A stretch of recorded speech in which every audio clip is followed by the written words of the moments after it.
आज आप लोगों को गंगा नदी का निर्माण कैसे होता है वो समझाने वाले हैं। ठीक है, तो गंगा नदी का अभी तक हम जानते ये थे, गंगा नदी निकलती है, तो गंगा नदी निकलती नहीं है, गंगा नदी का निर्माण होता है। और कैसे निर्माण होता है वो हम लोग अभी समझेंगे। चलिए आइए इस डायग्राम के थ्रू समझेंगे हम लोग बाबू। ठीक है, तो सबसे पहले तो आते हैं आपका यहाँ पे बद्रीनाथ है बाबू हमारा।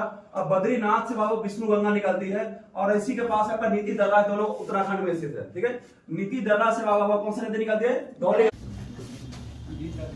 धौली गंगा निकलती है। क्लियर है? और दोनों नदियां अगर मिलती है विष्णुप्रयाग में, अब विष्णुप्रयाग में मिलने के पश्चात अलकनंदा नदी का निर्माण होता है। ये अलकनंदा नदी आगे जाकर मिलती है नंदाग्नि नदी से बाबू नंदप्रयाग में। उसके बाद फिर अलकनंदा के नाम से ही बहेगी, क्योंकि अलकनंदा नदी थ्रू आउट सबसे लंबी नदी रहती है। अगर लंबी नदी में कोई छोटी नदी मिलती है तो लंबी नदी के नाम से ही बहती है।